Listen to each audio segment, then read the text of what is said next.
की कल्पना कीजिए जब हम कोविड-19 की समस्या से उबर चुके होंगे।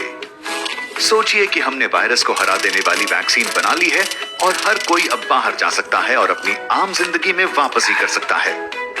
लेकिन फिर हमें पता चले कि जहां हम अपने पुराने दोस्तों से मिलना और काम पर वापस जाना शुरू कर रहे हैं, वहीं कोविड-19 का एक और रूप घात लगाए बैठा है। और ये कुछ ऐसा है जिसके लिए हम दूर दूर तक तैयार नहीं हैं। क्या इससे महामारी की एक और लहर आ सकती है? क्या हमारी बनाई वैक्सीन का इस पर कोई असर होगा? और क्या वायरस का ये नया रूप मूल वायरस से ज्यादा खतरनाक होगा? आप देख रहे हैं क्या हो अगर, और ये है क्या हो अगर कोविड-19 का वायरस अपना रूप बदल ले।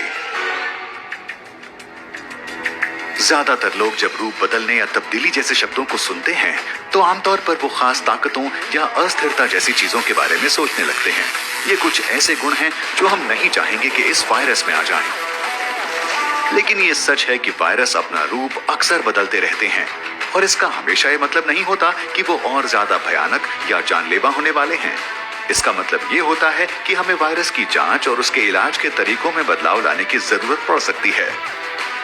और ये समझने के लिए कि हमें यह बदलाव क्यों चाहिए, पहले ये जान लेते हैं कि कोई वायरस काम कैसे करता है। सीधे शब्दों में, एक वायरस कोई ऐसी चीज होती है जो हमें संक्रमित कर सकती है।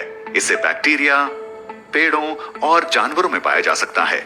हम ये तो नहीं जानते कि वायरस एक जीवित चीज है या नहीं, पर हम ये जरूर कह सकते हैं कि ये किसी दूसरे शरीर में रहते हुए ही अपनी संख्या बढ़ा सकते हैं, जैसे कि इंसानी शरीर में। कोविड-19 वायरस राइबोन्यूक्लिक एसिड या आरएनए से बना होता है। आरएनए जीवन के मूल अंगों में से एक होता है और ये अमीनो एसिड सीक्वेंस को तय करने वाले कोड को आगे बढ़ाता है। वायरस में तब्दीली तब होती है जब अमीनो एसिड का ऑर्डर बदलता है। जब एक वायरस बढ़ता है और अलग अलग लोगों में फैलता है तो यह अपने जैसे वंश को बढ़ाता है और तभी रूप बदलने की प्रक्रिया होती है। अगर वायरस अपना वंश बढ़ाने की प्रक्रिया में कोई गलती कर दे तो वो उसे सुधार नहीं सकते।